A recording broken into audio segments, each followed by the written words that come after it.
Eh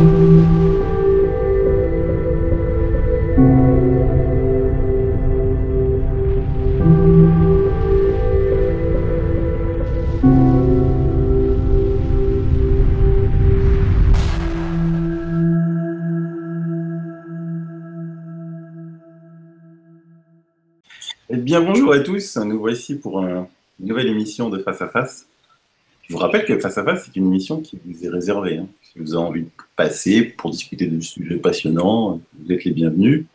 Et également les thérapeutes, mais les thérapeutes, comme je vous l'avais dit dans la dernière émission, j'ai besoin un petit peu de les connaître, de faire une enquête sur eux auparavant. Et à ce propos, ce matin, j'ai dû aller au bureau, on est samedi, pour bosser, et j'ai eu envie d'aller prendre le café avec mon ami Sylvain Ricci. Et ben voilà, on va prendre le café ensemble. Lui, je sais qu'il s'est fait une tisane, moi c'est expresso, bien qu'il soit d'origine italienne. Salut Sylvain. Salut Sylvano. Merci de m'accueillir. Ça fait un petit moment qu'on discute sur Facebook en partageant nos expériences. Voilà. Tout à fait, tout à fait. C'est vrai que ça fait plus d'1 an et demi qu'on discute, toi et moi, ensemble sur Facebook.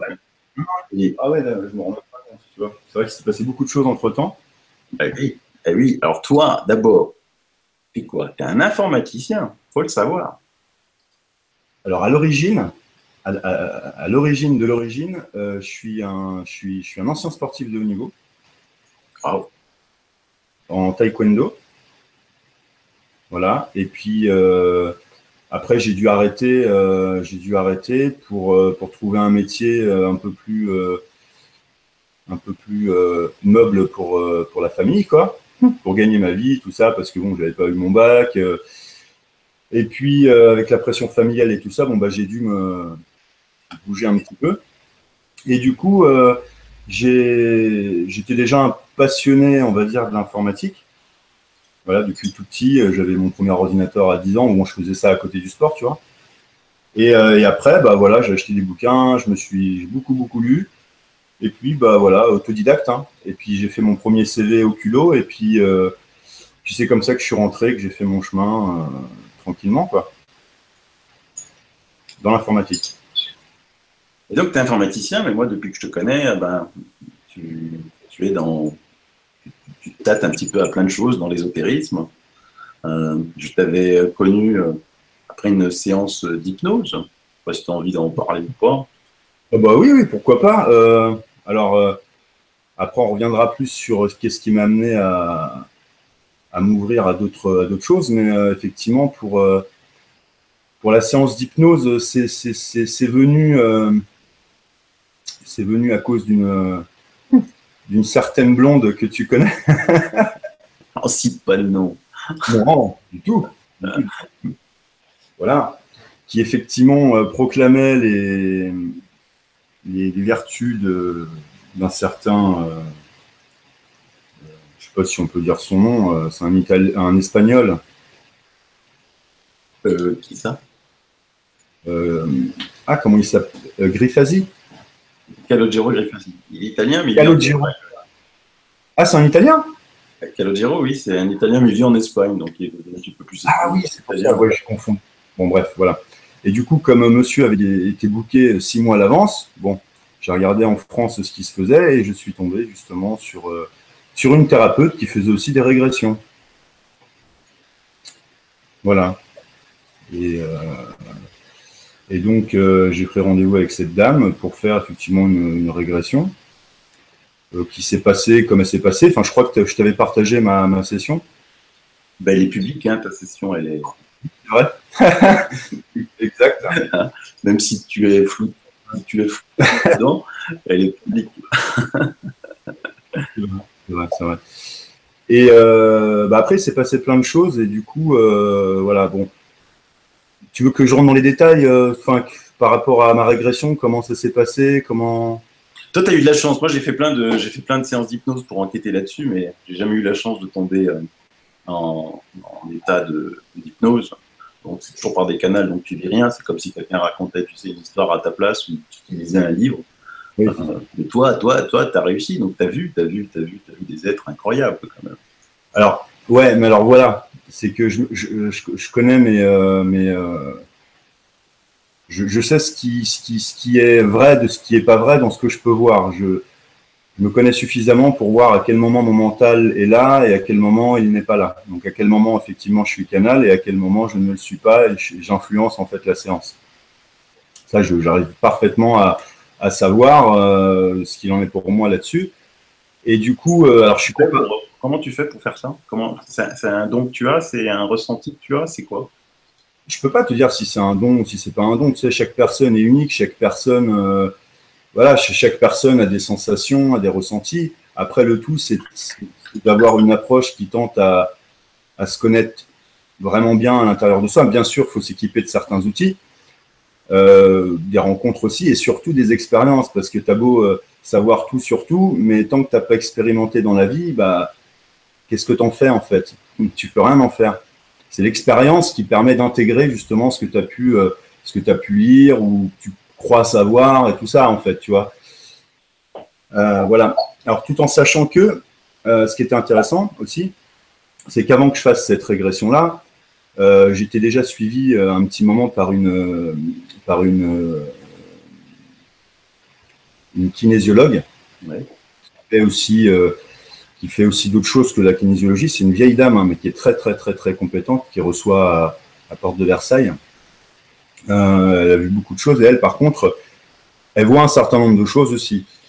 Et du coup, avec elle, effectivement, je voyais déjà un certain nombre de choses, mais qui étaient plus lumineuses, si tu veux, qui me parlaient parce que c'est des mémoires qui se sont réveillées, des mémoires très anciennes. Et tu le sais, en fait, à partir du moment où tu vois des choses et que tu retrouves un peu les mêmes sensations, tu te dis, c'est pas possible, quoi, que je vois des choses comme ça, et ça me parle carrément, en fait. Quand à partir du moment où ça vibre à l'intérieur de toi, ou que ça rentre en résonance, tu peux pas l'ignorer, parce que c'est vraiment quelque chose de, voilà, qui te bouge pas mal, tu vois. Tout en sachant que, peu importe ce que tu as pu faire comme vie antérieure, ou d'où tu viens, ou de quelle planète t'es, enfin voilà, ce qui compte, c'est le fait que tu es ici et maintenant. Et c'est ça qui compte. Je rejoins complètement ce qu'a pu dire Amel à ce sujet-là, par rapport à l'ancrage et par rapport aux êtres ascensionnés. Effectivement, ascensionner, ça ne veut pas dire ouais, ça y est, je suis complètement perché dans les airs.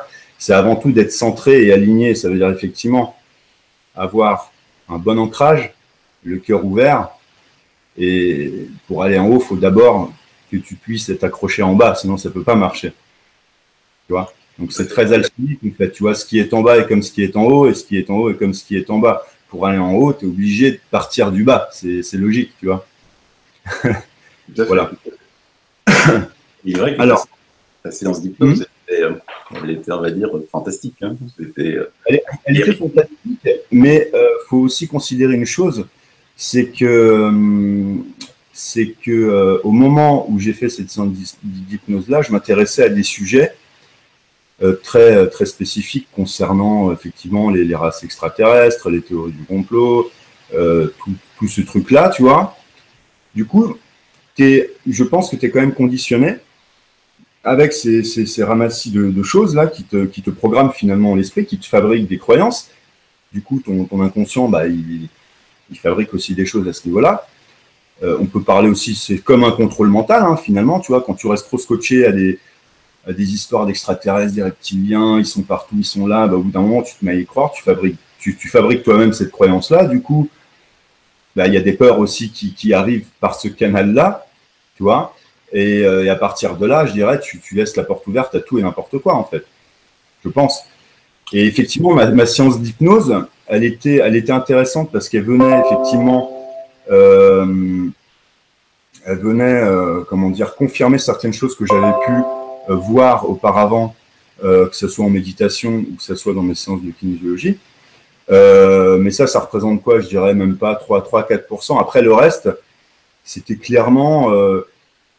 alors, je ne saurais pas te dire d'où ça sort, mais en tout cas, je sais que ça a été... Maintenant, je peux te dire que effectivement, ce que j'ai vu, c'était pas forcément, le cas, quelque chose de véridique, quelque chose de vrai, quelque chose sur lequel on peut accorder du crédit, en fait. Ce que j'ai vu en régression, ça a été beaucoup influencé et conditionné par tout ce qu'on peut raconter sur le sujet, notamment cette blonde qui ont fait beaucoup la promotion et son fonds de commerce justement pour mettre les gens dans la peur et que voilà, et puis pour que tu arrives comme ça et que elle te, voilà, attention aux attaques psychiques, attention aux implants, attention, tu te fais attaquer. Moi j'ai vu des trucs assez hallucinants, hein, Sylvain, quand on parlait avec Amel, effectivement il y a beaucoup de gens qui sont en souffrance et moi j'étais à un moment donné j'étais très proche de cette dame-là justement pour revoir un peu qu'est-ce qui se tramait derrière tout ça. Et j'ai même proposé mon aide. Et c'est à un moment où j'ai vu de mes yeux dans son entourage ce qui se passait. J'ai fait, oh mais c'est pas possible, quoi. Faut absolument détruire ce machin, quoi, parce que c'est une escroquerie de dingue, quoi. Tu vois, vraiment. Tout à fait clair. Tout à fait. Ah, c'est juste incroyable.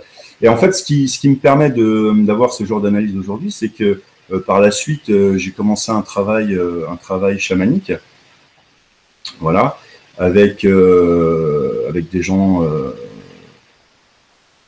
un peu plus sérieux, qui suivent une tradition depuis 20 ans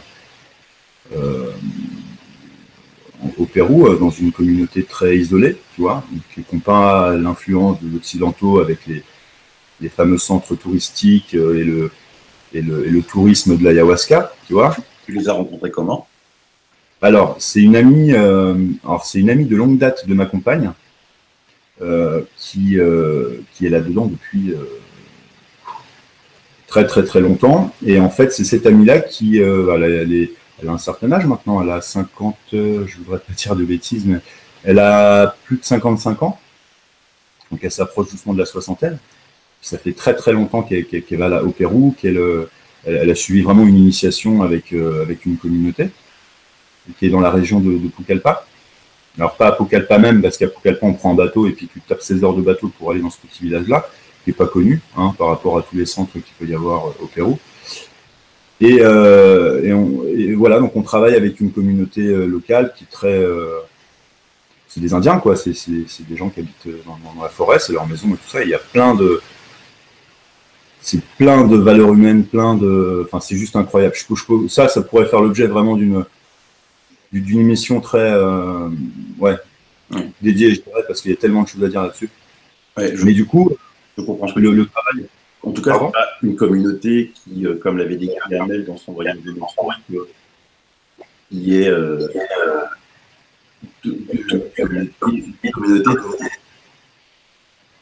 une communauté, pardon, touristique. Ah oui, non, ça n'a rien de tourisme. Tu as zéro confort là-bas.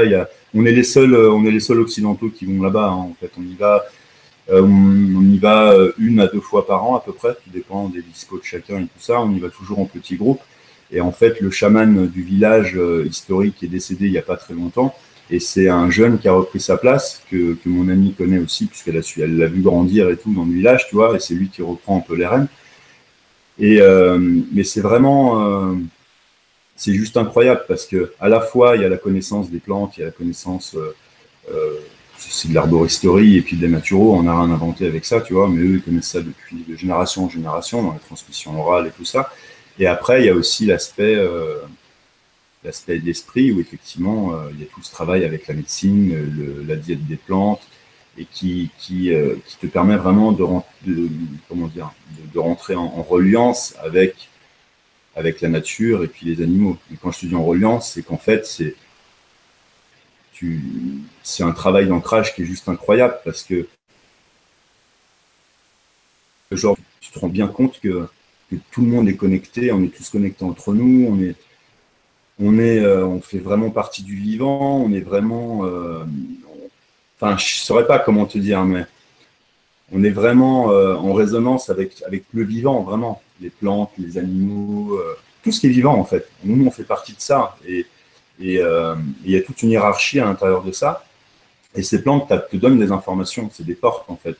Donc, tu as certaines plantes maîtresses qui ont toutes des spécificités et qui t'aident justement à voir justement... plein de choses à l'intérieur de toi, que ce soit passé, présent, futur, mais tout à la fois réuni, puisque le présent n'existe pas, le futur c'est hier c'est le futur, enfin tout est mélangé dans cette espèce. Donne-nous un exemple, parce que j'ai qui me parle de ça. Alors, un exemple, dis-moi. Alors, un exemple. Tu veux quoi comme exemple en particulier? C'est très vaste en fait, hein. C'est vraiment mon expérience personnelle par rapport à mon travail personnel sur des choses que. J'ai beaucoup d'amis qui m'ont dit qu'ils ont été dans des expériences chamaniques, des rites, prendre des plantes. Bon, moi, je suis toujours un petit peu frileux sur le sujet parce que je ne sais pas où ça va, donc j'enquête beaucoup là-dessus. Mais effectivement, ils me décrivent un petit peu ce que tu m'as décrit, hein, c'est-à-dire que tout se mélange. Ils voient leur vie défiler à l'endroit, à l'envers, ils voient des choses qui se sont passées, ils voient des choses après qu'ils le savent après qui vont se passer. Donc c'est assez perturbant quand tu les entends parce qu'en plus, j'ai nombre d'amis qui étaient hyper cartésiens, quoi, c'est-à-dire qui croyaient à rien, mais qui se trouvaient un petit peu dans une situation un petit peu difficile et se sont laissés entraîner en se disant tiens, je vais essayer, pourquoi pas, de toute façon, au pire, ça me fera rire. Et puis quand ils sont revenus, ils n'ont pas du tout rigolé, ils étaient tous assez quand même choqués, on va dire, un peu perturbés parce que quand tu es cartésien, que tu crois en rien, que tout ce monde subtil t'est complètement étranger et que tout d'un coup tu dois y faire face, ça fait un sacré choc. Ça dépend. En fait, je dirais, tout dépend de ce qui t'amène à faire ce travail-là. C'est là où je peux reprocher certaines personnes qui sont en quête de nouvelles expériences et qu'effectivement, dans leur vie, ça va pas, donc ils cherchent encore une fois quelque chose de l'extérieur pour avoir des sensations, pour se donner l'impression d'être vivant, d'exister, d'être aimé. Voilà. Tout dépend de l'approche en fait que tu as avec ça. Pour moi, ça s'inscrivait naturellement dans mes recherches, puisque je lis énormément de choses, je me documente énormément sur plein de choses. Et en fait, moi, c'est toujours vraiment en quête de réponse, savoir vraiment dans quel monde je vis. Voilà, enfin, toutes ces questionnements, enfin, toutes ces questions existentielles, en fait. Pourquoi je suis là? Pourquoi je suis comme ça? Pourquoi je ressens telle chose? Pourquoi, voilà, plein de pourquoi, en fait. Pourquoi le monde va pas si mieux? Pourquoi, tu vois, les gens mangent pas mieux? Pourquoi les gens sont malades? Pourquoi les gens sont tristes? Enfin, plein de trucs voilà, qui se passent comme ça. Après, plus personnellement, ce que je peux te dire dans ce que. Alors, attention, parce que ce que je vais te dire là, ça regarde que moi, hein. Bien sûr. Voilà. Parce que par expérience, tu vois, tu as des gens qui vont. Tout dépend les sens qui sont engagés lors des cérémonies. Mais après, je reviendrai quand même sur l'aspect sacré des cérémonies, parce qu'il ne s'agit pas juste de prendre une plante et t'attends et tu fais ton trip et après on discute. C'est pas du tout ça. Il y a tout il y a du sacré derrière, hein. C'est pas, on joue pas. Ouais, c'est pas un jeu si tu veux, hein. Il y a vraiment tout un dispositif. Il y a quand même, il y a des choses à savoir. Il y a des lois de l'univers. Voilà, c'est pas un jeu. Et par rapport à ça.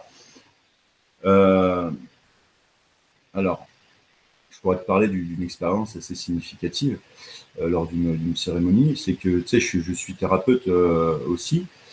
Donc, je suis naturopathe et énergéticien. J'ai fait plusieurs formations, notamment en Reiki, voilà, des choses comme ça, magnétisme. Bon, faut bien se faire légitimer dans ce monde. C'est important aussi, puisque ça fait partie aussi du sérieux du thérapeute de se former.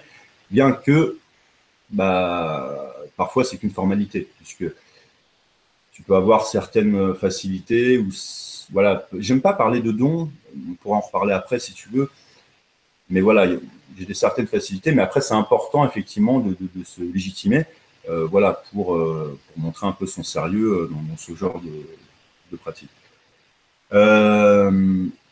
Par rapport à ça, je vais juste faire une petite parenthèse concernant Nassim Haramein, dans toutes ses recherches qu'il peut mener sur l'holographique, Planck, voilà, tout ça. Parce que quand tu es sous médecine, tu as accès effectivement à un monde. Et dans ce monde, tu peux soit voir par les yeux, soit par le ressenti corporel. Moi, je vois énormément de choses en fait. Moi, vraiment, mon sens le plus développé, que ce soit en méditation ou en général, c'est la vue en fait. Donc effectivement, sous ayahuasca, c'est que j'ai les yeux fermés ou que j'ai les yeux ouverts par rapport à la cérémonie qui est en train de s'ouvrir, où il y a des choses qui se passent. Et dans ces choses que je peux voir effectivement toute cette grille holographique, donc énergétique, qui émane des gens.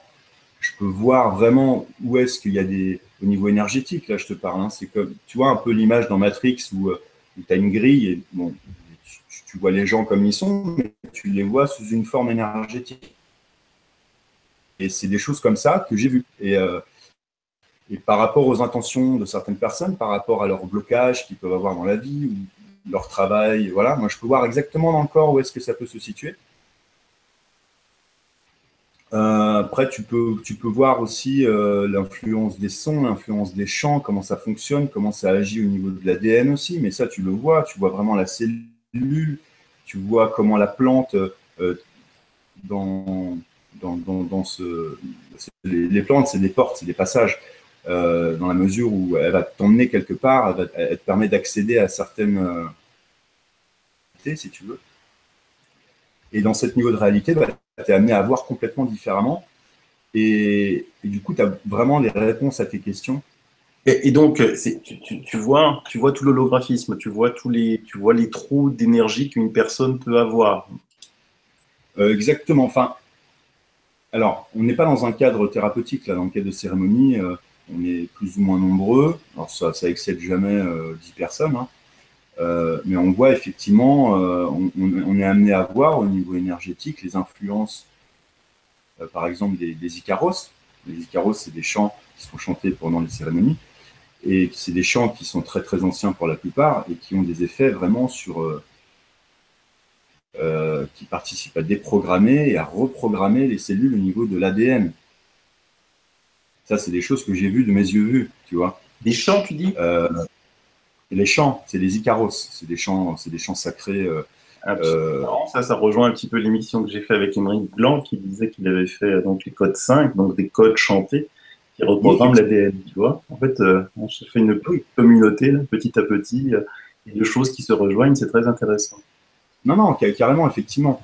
Après, dans voilà, c'est des choses que tu peux voir d'un aspect beaucoup plus global, comme on peut voir certains effets, comme la planète, comment elle est, comment tu es très connecté aux éléments aussi. Enfin, c'est jamais la même chose en fait.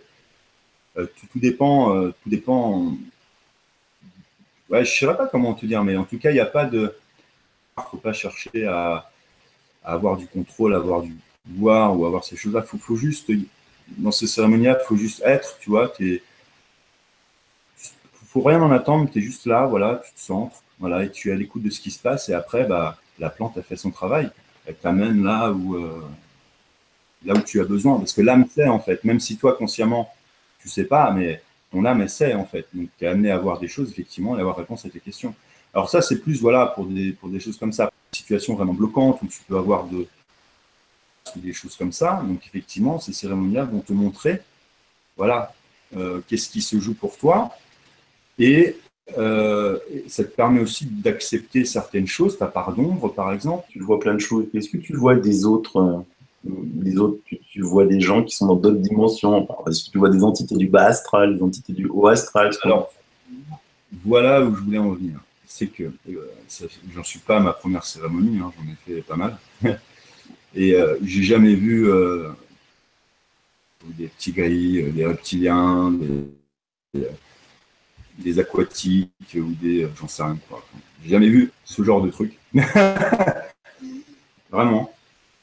En revanche, ça m'est arrivé de me retrouver dans des espèces de vaisseaux. Mais c'est réel à ce moment-là, tu vois. C'est pas un trip comme tu es sous hypnose où tu pars vraiment à ce moment-là. Là, ce qui se passe, c'est vraiment la reliance. C'est-à-dire que tu es vraiment connecté à la Pachamama, tu vois, à la terre, aux éléments, à la plante. Et vraiment, à ce moment-là, tu subis un peu comme une espèce de décorporation. Tu, tu te sens vraiment rentrer dans la terre, de l'improbable, et après arriver vraiment à une autre réalité. Je dis bien à une autre réalité, hein.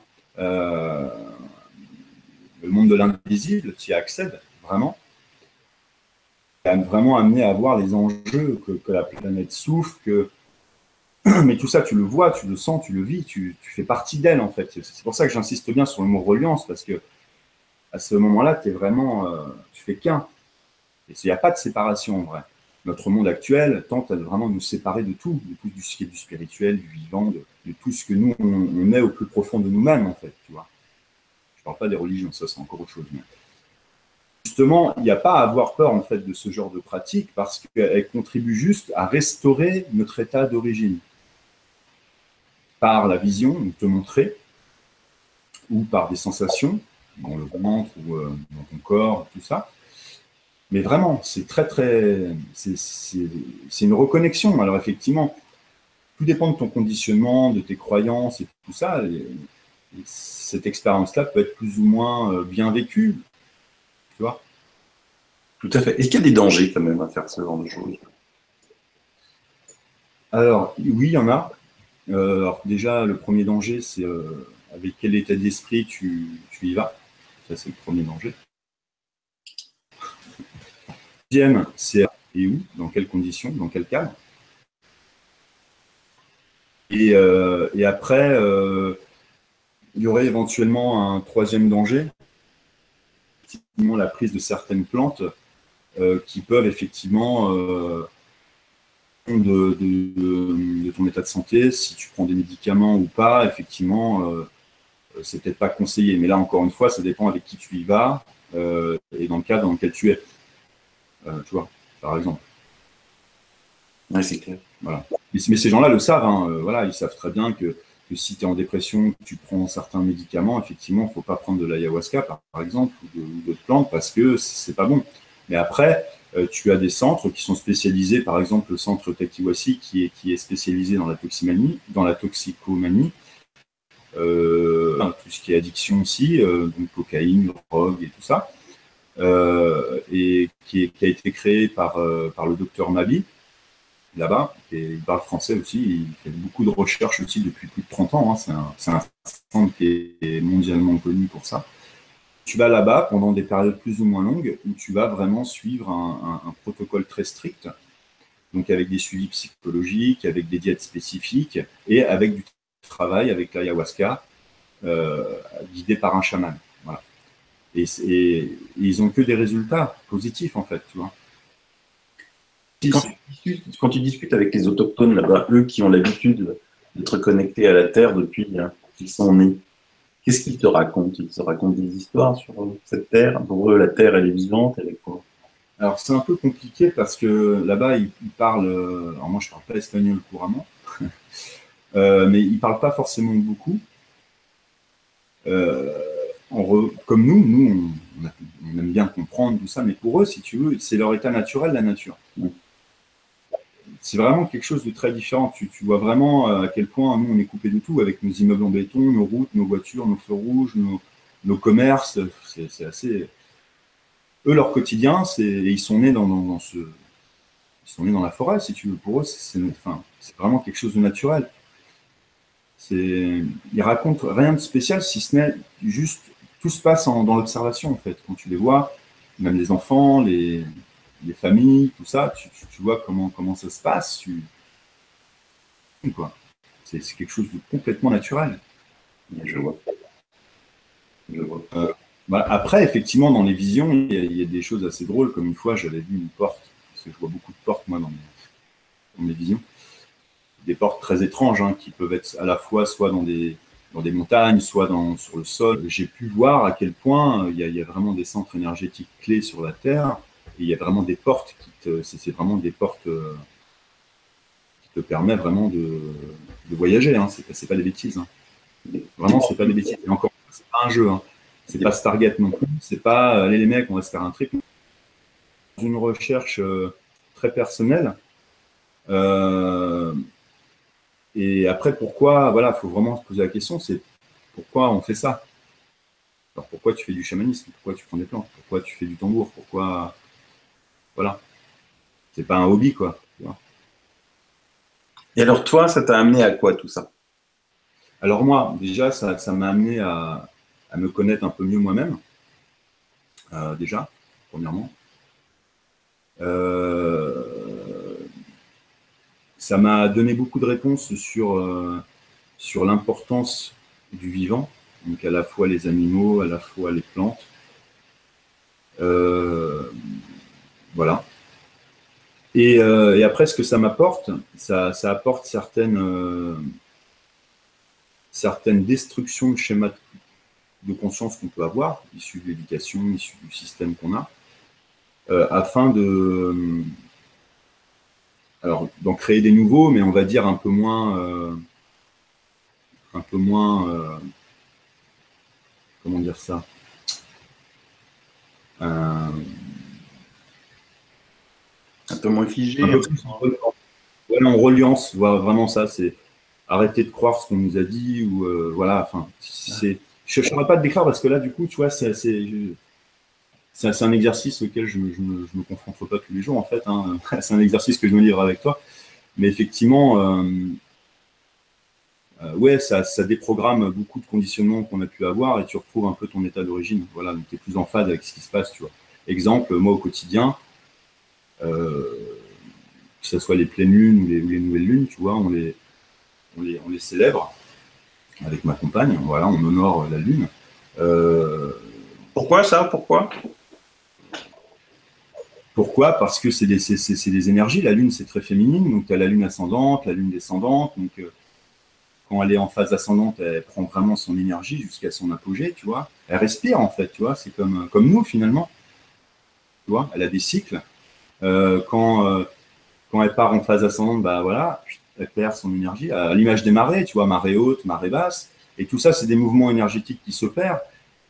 Donc après, le fait d'honorer la Lune, c'est pas, à mon sens, c'est pas quelque chose de perché ou de new age ou tout ce que tu veux. C'est une façon de remercier aussi, d'être dans l'humilité, dans la gratitude, de remercier la terre, remercier le ciel, parce que la terre, elle nous porte, elle nous nourrit, hein, le ciel.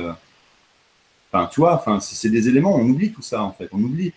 Et effectivement, les Indiens. Alors, je parle pas forcément de chaman, parce qu'encore une fois, il y a plusieurs définitions qu'on peut entendre à droite à gauche qui ne me plaisent pas forcément par rapport à ça. Mais en tout cas, c'est vraiment d'être connecté à la vie, quoi, tu vois. On est tous avec nos soucis, on a peur de ceci, de cela, machin, mais en aucun cas vous avez peur le lendemain matin de. Enfin, je sais pas si toi, est-ce qu'en te couchant le matin, tu t'inquiètes de savoir si demain matin ton cœur va encore battre et est-ce que tu vas pouvoir encore respirer? Tu ne te Donc, soucies pas, ça. non, pas du tout. Mais par contre, tu as raison. Il y a en ce Tu moment vois? une culture de la peur qui est assez frappante, hein. Je veux dire, c'est difficile aujourd'hui d'aller surfer sur les réseaux sociaux et sur Internet, regarder la télé, écouter la radio, sans cette culture de la peur. On dirait qu'elle est là, quoi. Et puis, ce qui m'inquiète un petit peu, c'est que les lanceurs d'alerte, les gens qui devraient éveiller les autres, justement, à tout ce que tu dis, se transforment eux aussi en vecteurs de la peur, quoi. Quand tu vas sur certains lanceurs d'alerte, le monde il est foutu, tous des pédosatanistes. C'est un Non, petit mais peu ça en ça, ce moment. moi, j'ai passé vraiment beaucoup d'années, hein, dans tout ce milieu-là, à regarder tous les documentaires, à lire beaucoup de trucs, à avoir accès aussi à des informations confidentielles sur plein de choses. Mais en fait, en somme, ça sert à quoi? Tu vois, ça sert à quoi de se bourrer la tête On sait que le monde va mal, on sait qu'il y a de la pédophilie, on sait que voilà. Et après, qu'est-ce que tu fais avec ça dans ta vie au quotidien? Voilà, ça t'apporte quoi? Tu vois, c'est ça mon problème à moi. C'est que tu penses se sauver le monde, mais t'es qui pour prétendre ça en fait? Déjà, commence par toi-même. Moi, c'est ce que je dis à tout le monde en fait. Enfin, à tous ceux qui veulent m'écouter au quotidien, j'ai des tas de discussions, même avec mes patients.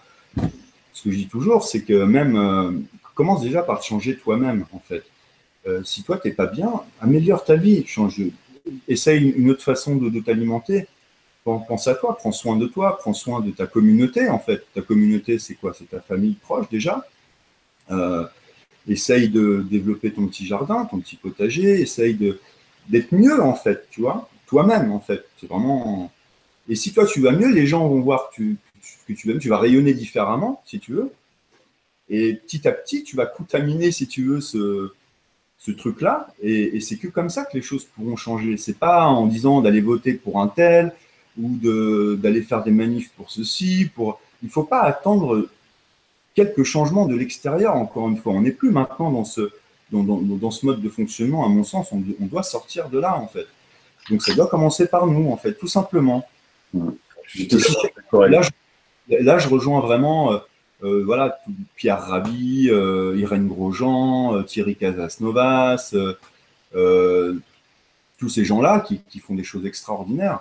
Et effectivement, comme Pierre Rabhi le dit, il faut faire sa part. Si chacun faisait sa part, il n'y aurait aucun problème. Tout à fait. Hein, moi, je suis un éternel optimiste, hein, donc tu sais que je me bats contre. Au bout d'un moment, les gens font ce qu'ils veulent. Tu vois, après tout, il ne faut pas trop être dans le jugement. Les gens font ce qu'ils veulent. Chacun fait ce qu'il veut, en fait. Si tu préfères, tout le monde a le choix et en responsabilité. Après, il ne faut pas s'étonner. C'est ce que je dis toujours. Franchement, moi, on a tous le choix. Tout le monde te dira non, j'ai pas le choix, mais c'est pas vrai en fait. Tu as le choix. Tout comme la peur, tu as le choix. Tout comme la colère, à un moment donné, tu as le choix soit d'alimenter des pensées négatives, soit d'alimenter des pensées positives. Tu veux te plaindre sur ton sort, mais c'est ton choix en fait. Moi, je peux t'amener à penser différemment si ça ne te convient pas. Bah, c'est ton choix, mais agis en responsabilité, mais te plains pas dans ces cas-là. Voilà. J'ai tout à fait dit. Ouais. Moi, j'alerte sur plein de dangers, pour faire prendre conscience aux gens, parce qu'on est dans une telle société, comme tu l'as dit, qui nous forme sous des dogmes qui sont complètement faux, quoi, hein. Par exemple, comme la vaccination. Donc, c'est mon rôle d'informer, par exemple, les gens, mes amis et tous ceux qui me suivent, les dangers de la vaccination. Mais après, comme tu le dis, c'est un choix. J'ai le choix de ne pas me faire vacciner, j'ai le choix de ne pas me faire implanter puce RFID, et j'ai le choix de penser que ce monde n'est pas foutu, dirigé par des reptilos satanistes, pédophiles, qu'on veut bien nous faire croire un petit peu partout en ce moment. Cette alimentation de la peur par la peur fait que ça entraîne les gens à avoir peur, quoi. Et moi, je connais des personnes qui vivent dans une peur quasi quotidienne. Mais ça, tu alimentes des égrégores, on soit bien d'accord. Et tu fabriques, parce qu'en fait, les peurs, moi, je vois souvent, tu vois, tu as des gens qui se. Parce que au début, je regardais un peu l'ésotérisme, tu vois, c'est quand même bizarre. Après, je me suis beaucoup intéressé aussi à tout ce qui est, l'hermétisme, tu vois. Mais encore une fois, je me suis dit, c'est quand même bizarre. Il y a quand même peut-être des trucs secrets, cachés, dissimulés. Je me dis, il y a quand même, c'est quoi ce délire, tu vois. Bon, j'ai roulé ma bosse, j'ai lu plein de choses, tout ça, machin. Mais l'ésotérisme, en fait, c'est juste des restes de notre culture, on va dire, occidentale. Ce sont des restes complètement chamaniques, en fait. Mais comme il y a eu une cassure dans notre société occidentale à ce niveau-là, eh ben, c'était vraiment la porte ouverte à tout et n'importe quoi. Alors, tu avais les traditions orales, mais c'était que des traditions orales, il n'y avait plus de pratique, et tu as des gens malhonnêtes qui se sont servis de certaines choses pour en faire commerce, tu vois. Et ça rejoint un peu l'émission que j'ai écoutée du coup il y a quelques jours là sur les thérapeutes du New Age, là, tu sais. Et effectivement, tu vois plein de choses, hein. Moi, il y a des trucs, ça me sort par les yeux, hein, mais bon, qu'est-ce que tu veux, c'est comme ça. Mais l'ésotérisme, c'est vraiment un fouillis de plein de conneries, mais vraiment, hein, je te dis sincèrement, les gens s'improvisent, je sais pas quoi, je vois des anges, des démons, il y a des entités malveillantes. Putain, au bout d'un moment, il faut arrêter, quoi. Vraiment. Et je te dis franchement que c'est le chamanisme sérieux que tu peux pratiquer, que ce soit en Équateur, en Bolivie, au Pérou. Alors, après, dans le chamanisme, il n'y a pas que les plantes, hein. Tu as aussi d'autres traditions qui sont plus au tambour, mais plus dans les peuples des montagnes, en fait, hein, qui correspondent d'ailleurs à leur climat aussi dans les montagnes. Ils ne peuvent pas prendre des plantes. Les plantes, c'est plus en bas, dans la vallée, où tout se passe. Voilà, donc en fonction des traditions, effectivement, mais on parle tous de la même chose, hein, en fait. Hein, mais il faut faire attention avec le chamanisme. Mais vraiment, le chamanisme, quand tu touches vraiment encore à des cultures ancestrales où il n'y a pas trop eu encore d'intervention, ou de cassure, ou de choses comme ça, que ce soit par l'Église ou autre, tu vois à quel point, en fait, l'ésotérisme, que nous, on connaît de notre balcon occidental, c'est quoi ces conneries, quoi. À quoi on joue? Et puis, entre les livres, tous les gris-gris que tu peux acheter qui te prétendent faire je ne sais quel miracle, faut arrêter, quoi. C'est clair, je suis tout à fait d'accord avec toi. Non, mais tu as des t-shirts qui coûtent 120 euros, il y a une fleur de vie, s'il te plaît, sur le chakra du cœur. Hein, on te dit que si tu le portes, tu vas te revitaliser. Alors, je veux bien, mémoire de forme, tout ce que tu veux, ok, mais au bout d'un moment, il faut arrêter de se foutre de la gueule du monde quand même, quoi. Tu vois. Oui, la question est pourquoi il coûte 120 euros pour avoir ça, quoi, parce qu'un t-shirt. En plus, tu vois, en plus de ça. Et encore une fois, il y a beaucoup de gens qui sont à la recherche justement de reliance. Et qu'est-ce qu'ils ont sur le marché de la reliance? Bah, ils ont des trucs hors de prix, des gens malhonnêtes, ils te vendent plein de trucs en veux-tu, en voilà. Et qu'est-ce que tu fais avec tout ça? Bah, rien en fait, parce qu'il te manque la base. La base, c'est l'ancrage, et l'ancrage, c'est le vivant, c'est toi d'abord. Et tu as 1000 fois raison. C'est pas la peine d'acheter des gris-gris si vous n'êtes pas connecté. La base, l'ancrage, comme dit Sylvain, comme dit Amel, c'est l'ancrage qui compte. Moi, je vais te dire, c'est encore une fois, c'est l'expérience, parce que moi, tout ce que je te dis là, c'est le fruit de mon histoire personnelle. Donc, effectivement, moi, j'ai été amené à acheter des pendules, j'ai fait de la géobio aussi, tu vois, des pendules, j'ai acheté une antenne, comment on appelle ça? Une antenne de lécher. Ouais, j'ai des bonnes notions, réseau Hartmann, réseau Curie, tout ce que tu veux, voilà. Après, qu'est-ce qu'on peut avoir d'autre? Alors, moi, je travaille beaucoup avec les pierres aussi, la lithothérapie, voilà. Avec les bols aussi, donc avec les sons aussi. Mais après, moi, je vois des trucs, tu as des pendentifs, 7 chakras qui vont te faire un truc merveilleux si tu le portes. Ouais, ou des stickers en fleur de vie que tu dois mettre sous ta, comment on appelle ça là? En lit. Alors, sous ton lit, non, ça, c'est un truc qui s'appelle le Cerber 33. J'avais acheté ça Oh là. pour tester, tu vois. Cerber 33. Rien que le Bon. nom. Ouais, bah, rien que le nom, mais bon, si tu veux, c'est un truc que tu mets sous ton lit, voilà, soi-disant pour harmoniser. Alors, encore une fois, toute cette culture de peur, aligner tes chakras, augmenter ton taux vibratoire, tati, tata. Quand tu commences là-dedans, les gens, ils savent pas. On parle d'infiltration, on parle d'extraterrestres. Tout te met dans un climat de peur. Tu vois ce que je veux dire? Tout à fait. Mon Dieu, ça si, je sais pas quoi, où je sens, je baisse mon énergie vibratoire, là, ça va pas. C'est quoi ces conneries, quoi?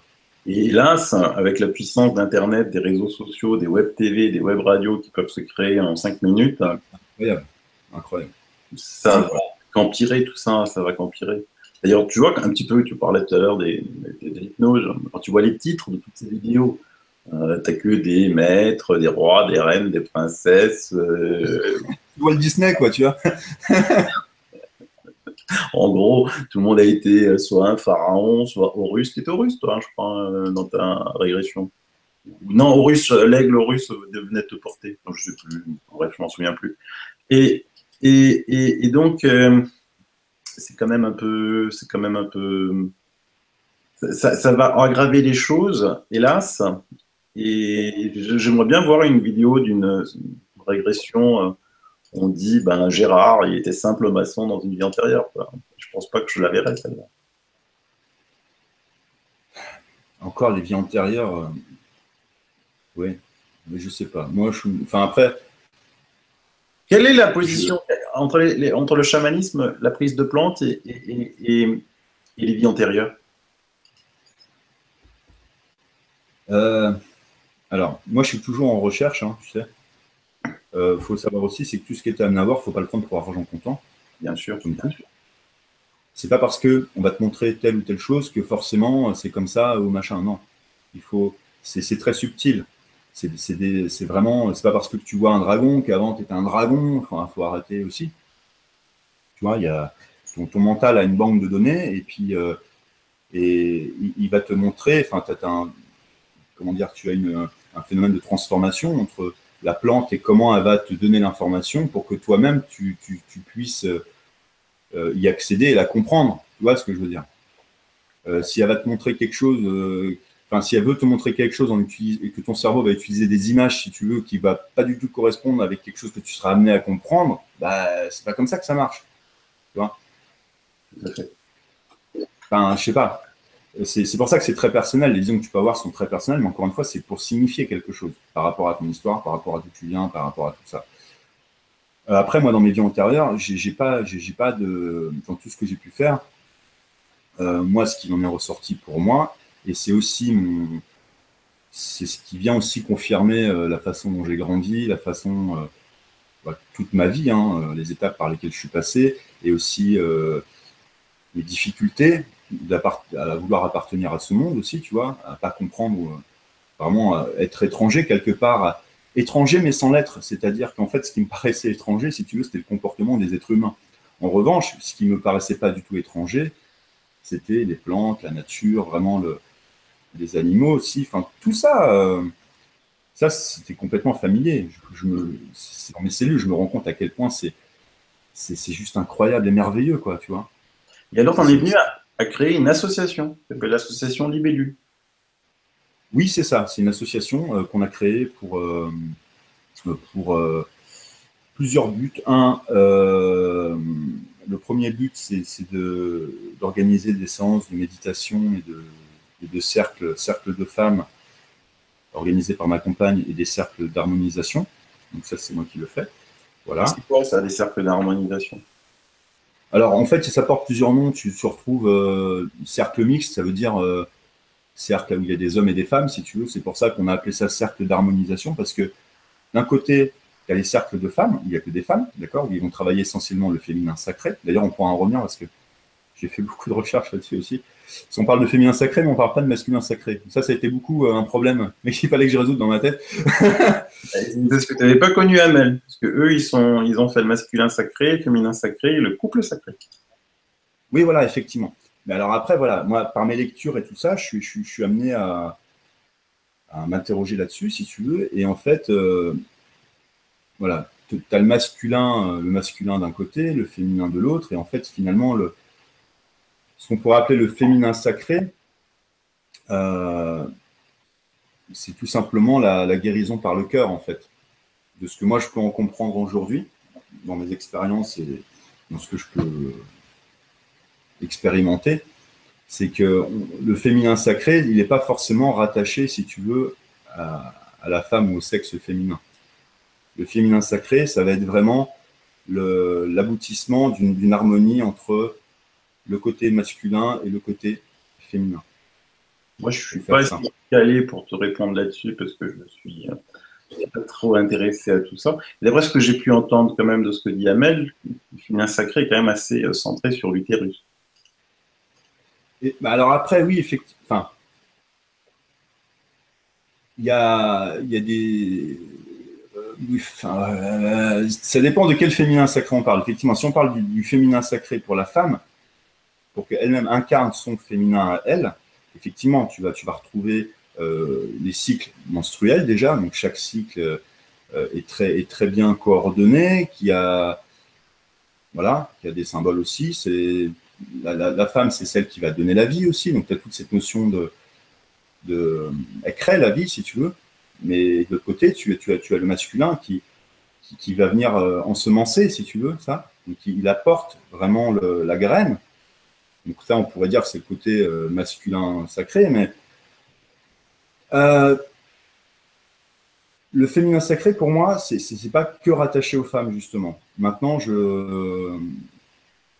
moi, je le perçois plus comme ça, en fait. Déjà, c'est personnel, hein. C'est vraiment personnel. C'est vraiment, pour moi, le féminin sacré, c'est vraiment une notion d'énergie christique, pour le coup. Pourquoi pas? Faudrait que tu en discutes avec Amel. Vous auriez bien de discuter tout ça. Un face à face entre toi et Amel. Allez, hop, parce que moi, je... Ah, ce sera intéressant d'en discuter parce que ça revient à l'image d'Isis Osiris pour créer justement Horus. Et Horus représenterait justement le féminin sacré, tu vois. C'est l'union des deux. Pour moi, c'est ça, le féminin sacré. Alors effectivement, on dit le féminin sacré, mais pour moi, c'est l'énergie christique qui, justement, qui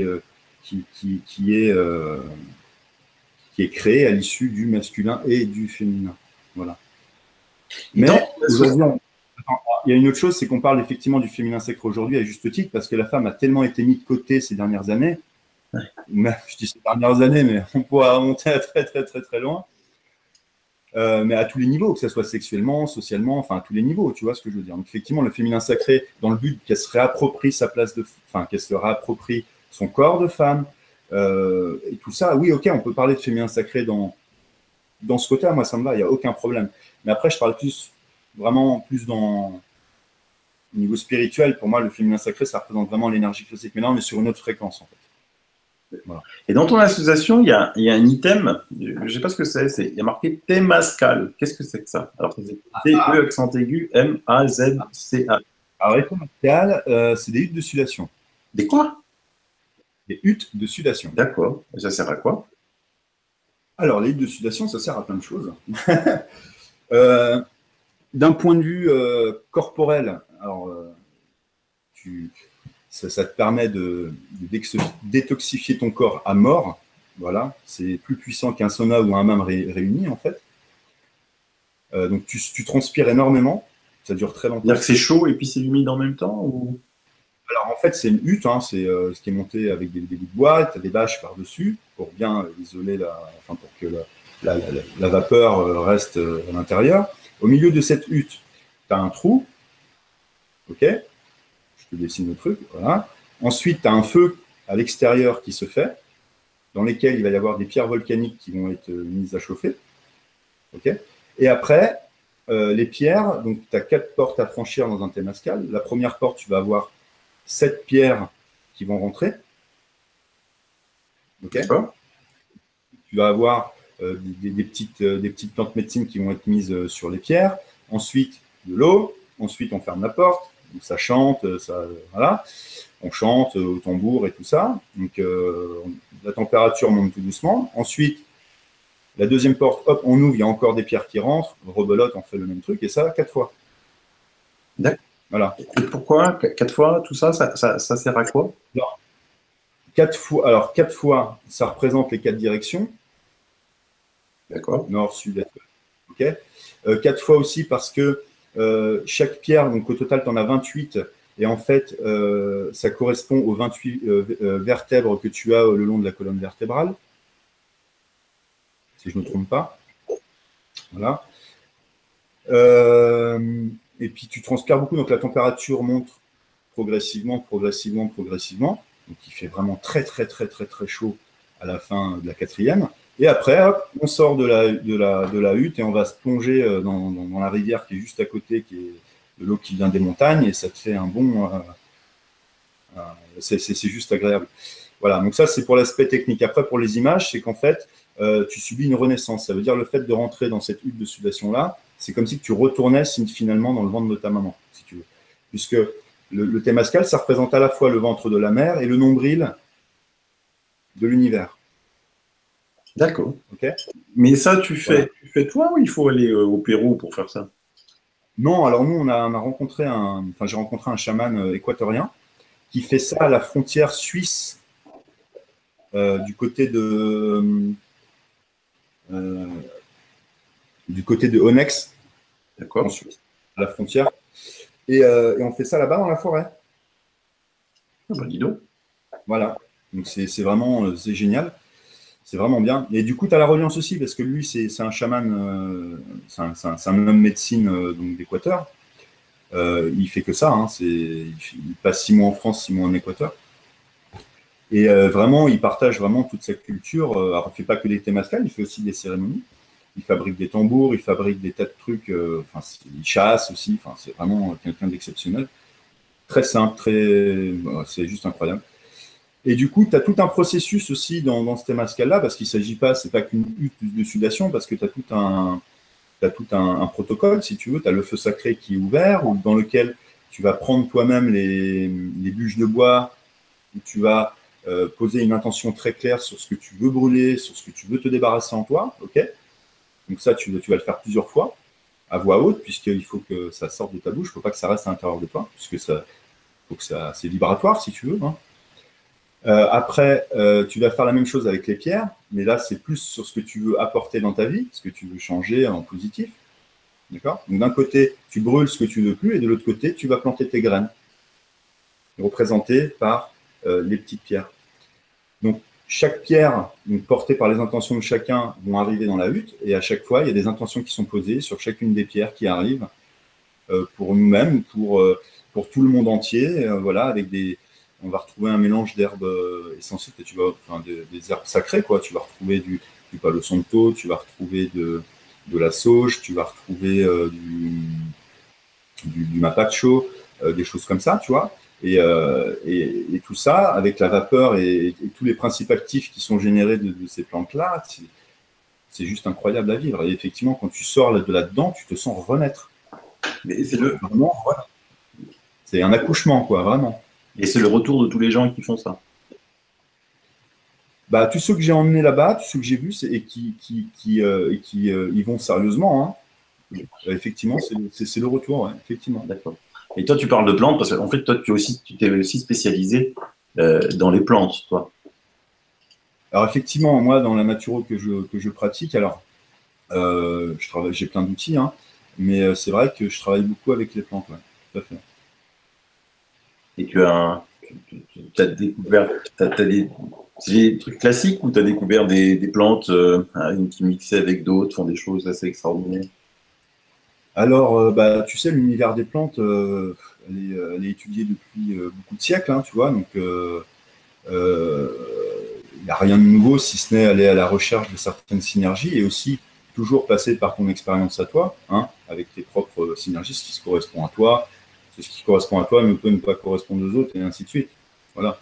Et du coup, oui, effectivement, il y a des synergies qui sont très très intéressantes en termes de tisane alors qui s'inscrit, parce qu'il faut bien comprendre aussi que la naturo que je pratique, elle vient pas en remplacement d'une médecine allopathique, c'est-à-dire je suis pas en réponse euh, de symptômes avec des remèdes naturels. Moi, c'est pas comme ça que je travaille, tu vois. Enfin, c'est pas une personne qui vient voir, ah, je sais pas, j'ai une angine, je veux pas prendre de médicaments, qu'est-ce que vous pouvez me donner? Non, mais c'est pas comme ça du tout que je travaille en fait, tu vois. Vraiment plus en globalité, le terrain, voilà, et remettre de l'hygiène de vie un peu en chacun. Évidemment. L'angine étant la Et cause. ça, c'est aussi donner beaucoup d'informations parce que le plus grand danger des gens aujourd'hui, c'est l'ignorance, et l'ignorance conduit à la décadence, il faut le dire en fait. Mais on peut pas reprocher aux gens d'être ignorants. Donc effectivement, le rôle de gens curieux comme nous, c'est vraiment de donner de l'information, Voilà. même si elle est là, tu vois. Maintenant, il y a une personne qui va te dire ah, j'ai ceci, j'ai cela, mais tu lui dis mais arrête le gluten. Oh, mais c'est la mode, ça, le sans gluten.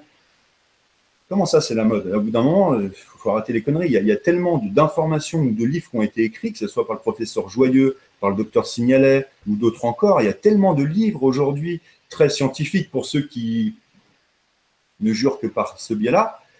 Au bout d'un moment, il faut arrêter les conneries. Te plains pas. Tu étais au courant, tu as voulu ignorer l'information. Maintenant, viens pas pleurer, en fait. Tu vois Ouais. ce que je veux dire? Bon, moi, je suis sur le Bah, gluten. je sais pas. Je sais pas. Je suis pas C'est aussi. peut-être un peu dur. Mais bon, après, chacun a un son. Parce que le gluten, en fait, le problème du gluten, il vient pas du gluten, parce que depuis la nuit des temps, l'homme fait du pain et mange du gluten, il n'a jamais eu de problème.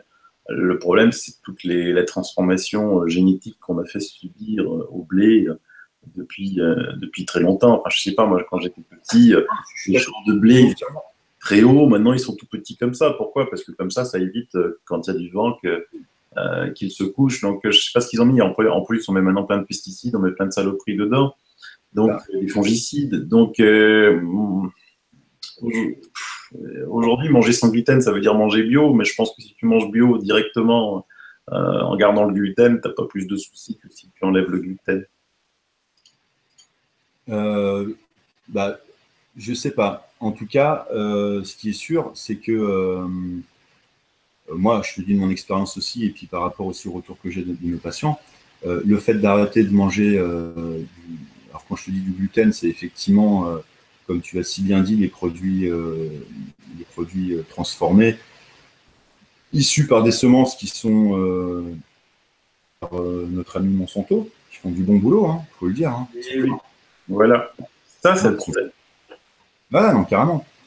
Mais c'est parce que voilà, les semences ont été complètement transformées à un point où notre corps ne sait pas digérer ça. On n'a pas les enzymes pour qu'on puisse digérer ce genre de protéines aujourd'hui, en fait. On n'a pas ça, on n'est pas capé pour ça.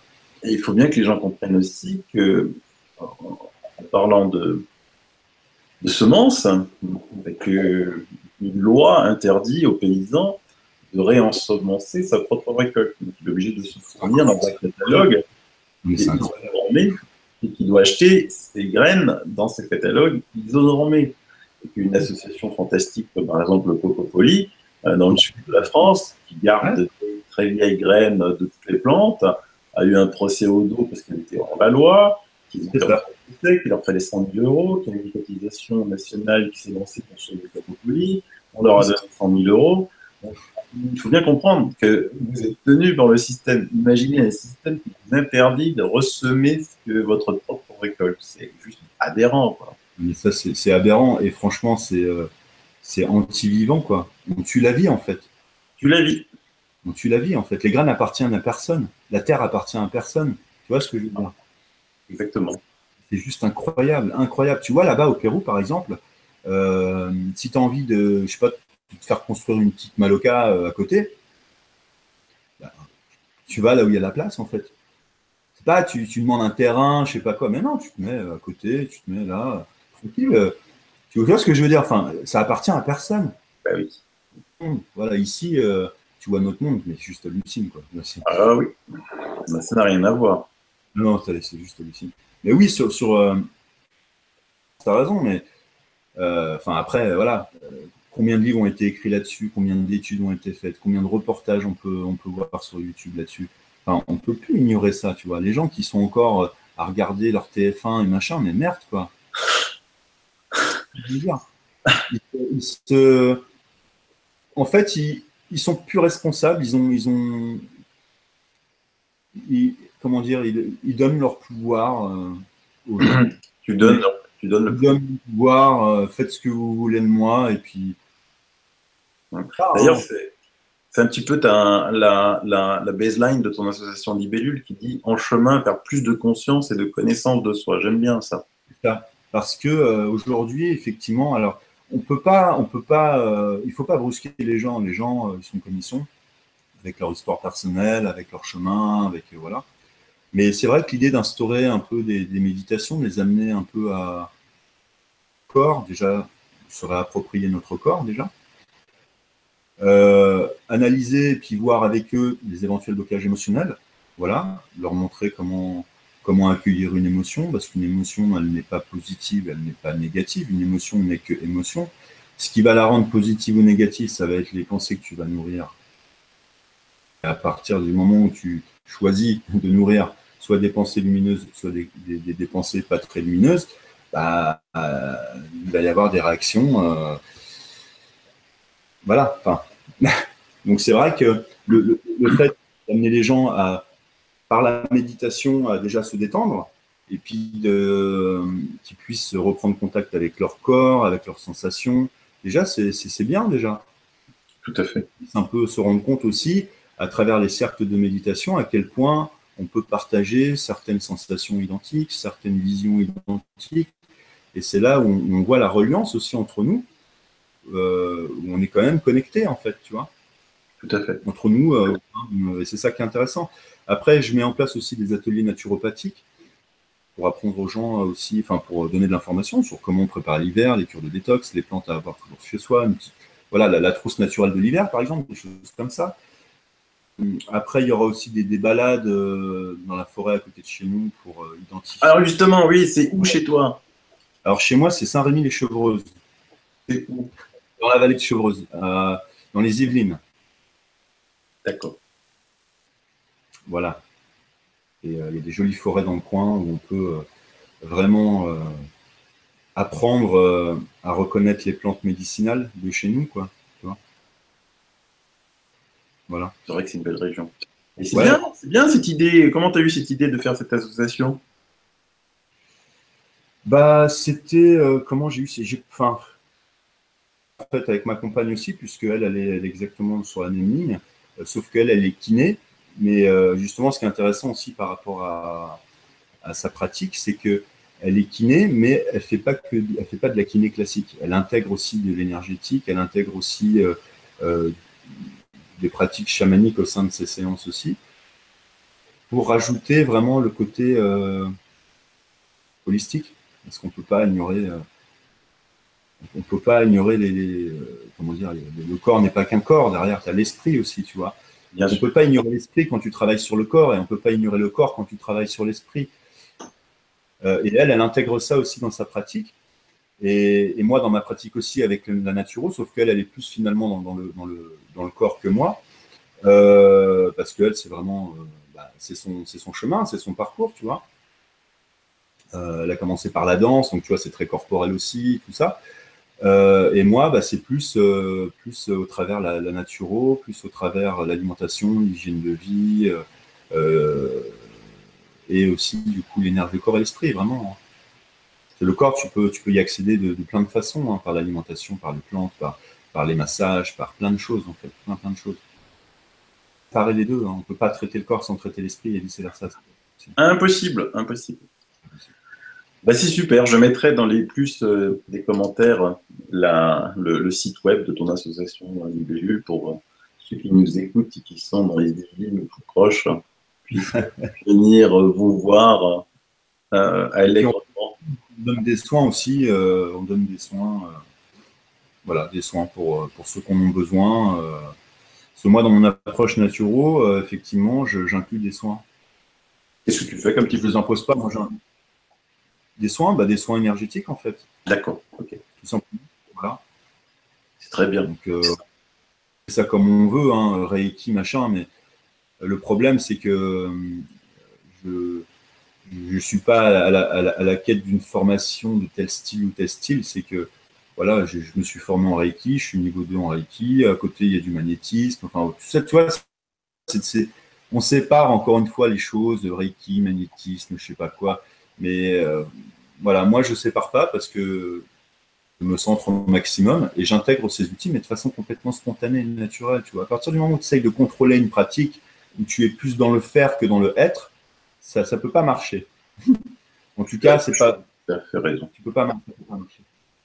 Donc après, moi, c'est au fil, tu vois, en fonction de ce que la personne a travaillé au niveau émotionnel ou quoi aux caisses, en fonction des plantes que je lui ai données ou de ce que j'ai pu, enfin, son protocole que je lui ai donné, en fonction aussi de ses réponses psychosomatiques ou émotionnelles qu'elle peut avoir, je vais être amené spontanément sur le moment à vouloir utiliser soit un tambour, soit plus dans le corps avec des huiles.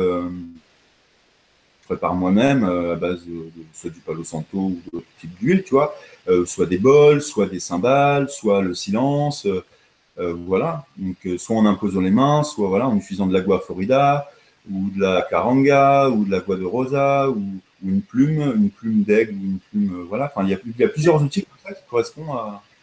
Et au résultat, est-ce que les gens sont contents? Qu'est-ce qu'ils te donnent comme... Voilà, c'est ça qui compte. Chez les thérapeutes ou chez les chamans, c'est les résultats qui comptent. C'est pas autre chose. Voilà. Et effectivement, j'ai des bons résultats. Voilà. Pour l'instant, j'ai pas eu l'impression. Ils sont contents. Ils sont contents, en tout cas, ils se sentent mieux. Mais tu sais, en tant que thérapeute, nous, on est, enfin, en tout cas, moi et ma compagne, on se pose beaucoup de questions, à savoir à chaque fois si on fait bien les choses, parce qu'il y a des fois, on fait des choses, il se passe rien. Ouais. S'il se passe rien, c'est parce que peut-être que, c'est même sûr, des fois il se passe rien parce qu'il doit rien se passer, parce que la personne n'est pas encore prête, parce qu'il y a tellement de paramètres qui rentrent. Mais même quand il se passe rien, il se passe quand même quelque chose.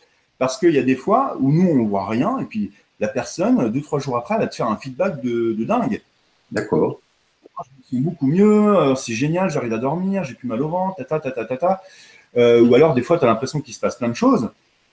Et en fait, il n'y a rien. Mais c'est parce qu'il faut vraiment faire attention. Je dis beaucoup ça à ceux qui veulent se mettre là-dedans et tout ça. Il faut vraiment ne pas chercher à faire, à avoir le contrôle. Oui, alors maintenant, je vais utiliser ça. Maintenant, il faut que je prenne ça. Non. En fait, quand tu fais un son, il faut oublier tout ce que tu sais. Tu t'alignes, tu fais le vide. C'est à ce moment-là où tu es canal. Et là, du coup, tu ne sers plus à rien. Tu es guidé par la lumière et tes mains savent naturellement où aller pour guérir telle ou telle chose. Tout simplement. Voilà. J'aime bien ce que tu dis, Parce que déjà, on sent que tu te préoccupes des personnes qui viennent chez toi, ça c'est très important, parce que combien j'en connais. C'est pour ça que je ne pourrais jamais en vivre en fait de ça, parce que pour pouvoir en vivre en région parisienne, il faut quand même rentrer un peu d'argent, tu vois.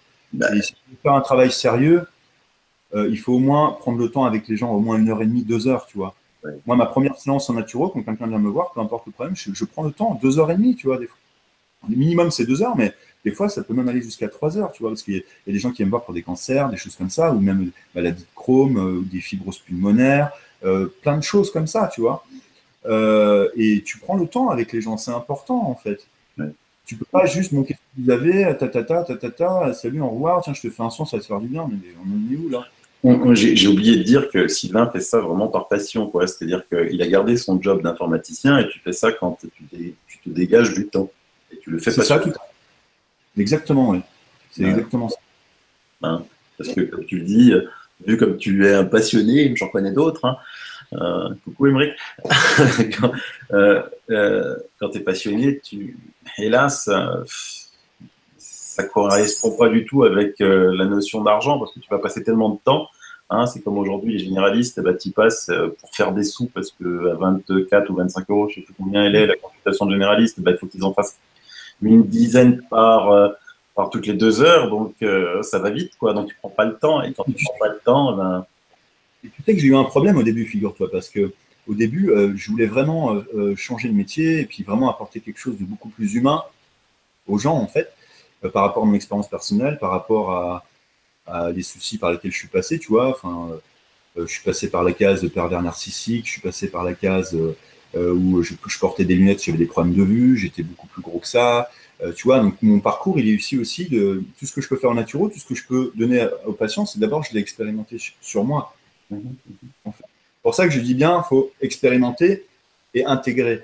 Et il n'y a que comme ça que tu peux après aider les gens. Aide-toi toi-même avant d'aider les gens, en fait. Avant de évidemment. prétendre vouloir aider les gens. Mais après, il ne suffit pas vraiment de les aider parce que moi, les gens qui arrivent, je ne leur dis pas attention, je sais tout, je vais vous montrer, je vais vous guérir ou je ne sais pas quoi. Non. Moi, je remets en place, c'est-à-dire les patients, ils te viennent et ils te donnent leur pouvoir. Tiens, vas-y, j'ai besoin de toi, aide-moi. Oh, on repositionne les choses. Moi, je ne veux pas prendre le pouvoir sur quoi que ce soit. Je te garde ton pouvoir. Ça veut dire que je te mets en responsabilité maintenant. Alors, la santé, c'est ta responsabilité. Voilà aujourd'hui dans le monde ce qu'il faut manger, ce qu'il ne faut pas manger, pourquoi, comment, qu'est-ce qui a été prouvé, qu'est-ce qui n'a pas été prouvé, qu'est-ce qui est juste, qu'est-ce qui a du bon sens aujourd'hui, tu vois. Boire du lait de vache, pour moi, ça n'a pas de sens, tu vois. Bon, chacun fait ce qu'il veut. D'un point de vue naturel, non, d'un point de vue du goût, on peut dire ce qu'on veut, mais en tout cas, d'un point de vue naturel et physiologique, pour moi, ça n'a pas de sens de boire du lait de vache. Bon, Complet. Oubliez les pubs à la télé à la con, boire du lait c'est la vie ou je sais pas trop quoi ce qu'ils disent. Buvez du lait. Non, on n'est pas des veaux, hein, nos bébés sont pas des veaux, ils sont pas là pour croître vite et le lait de vache c'est complètement indigérable. C'est la chose la plus néfaste qui puisse exister sur Terre.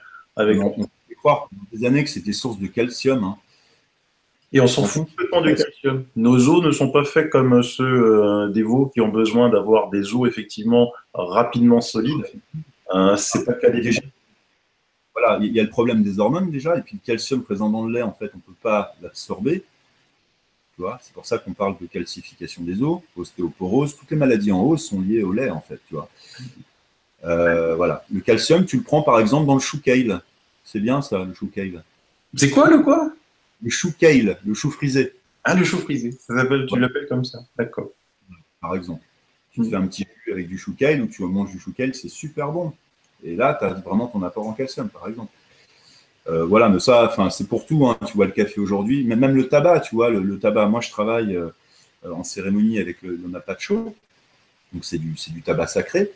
Mais quand tu vois même le tabac, le tabac, il ne fait pas que se fumer, en fait, hein, là-bas. Hein. Le tabac, tu le prends aussi par voie nasale en poudre pour justement venir dégager toute la sphère ORL ici, tu vois. Donc, c'est un purgatoire. Enfin, c'est un purgatif, excuse-moi. Tu peux aussi le prendre en décoction. Ça va vraiment te nettoyer les intestins. C'est un vomitif aussi. Voilà, le tabac tel que il a été utilisé encore aujourd'hui, même au Pérou, en Bolivie et tout ça, c'est vraiment une plante médecine, le tabac. Aujourd'hui, quand tu vois l'industrialisation qui a été faite, tout ce business qui est fait autour du tabac, c'est vraiment de la merde, en fait. Vraiment de la grosse merde. Parce qu'à la base, moi, j'en fais pousser chez moi, hein, le mapacho. Hein. C'est vraiment une plante sacrée et elle a des vertus médicinales, mais énormes, énormes. Comme la cocaïne, tu vois, aujourd'hui, c'est une drogue, il y a des gros problèmes avec ça, mais la feuille de coca, en fait, tu la prends, tu la mâches, c'est juste incroyable. Et tout ça, en fait, a été dénaturé. On a retiré l'esprit, la conscience même, que ce soit du café, du thé, toutes ces saloperies qu'on nous vend aujourd'hui, voilà, on te donne une matière morte et on a retiré l'esprit, la conscience, en fait. Tout à fait. Ils disent que tout ça, le café, le thé, les feuilles de coca, les feuilles de cannabis, c'est excellent, quoi. Excellent. Seulement, effectivement, on a transformé tout ça en choses délétères complètes. Mais c'est ça, c'est ça. Et voilà. C'est terrible, terrible, terrible, terrible. Et ben c'est super. Donc, l'émission touche à sa fin, parce que tu sais que dans Face à Face, on ne fait pas des trop longues émissions, parce que sinon, les gens ne regardent pas quand ils voient qu'il y a 2 heures. On a bien discuté 1 heure et quart tous les deux. On se reverra, c'est bien, ça va. J'aime bien ces émissions qui ont des liens entre elles, là. Entre Emery, Kamel, Renaud, toi, c'est redondant, c'est rigolo. Et ben, n'oubliez pas, hein, si vous voulez passer. C'est intéressant, c'est qu'effectivement, on a des parcours complètement différents, on utilise on utilise des outils thérapeutiques différents, mais par contre, il y a beaucoup de choses qui se recoupent, tu vois. C'est ça qui est intéressant. Ben, bien sûr, c'est ça qui est super intéressant. C'est ça qui est rassurant aussi. Ben, écoute, bravo Sylvain, merci. Je te souhaite longue vie à l'association Libellule. Et puis je te dis à bientôt. On a encore plein de sujets à discuter ensemble. Ouais, carrément, avec plaisir. Même plus précisément sur certaines choses, si tu veux, ça sera avec plaisir. Un grand plaisir de partager en tout cas. C'est vraiment le partage, il faut vraiment se partager. C'est que comme ça que les choses pourront avancer un peu mieux, quoi. C'est tout à fait ça. Tu as le mot de la fin. Je vous salue. Bon. Salut Sylvain. Salut, merci à toi. Merci. Bye bye. Ciao.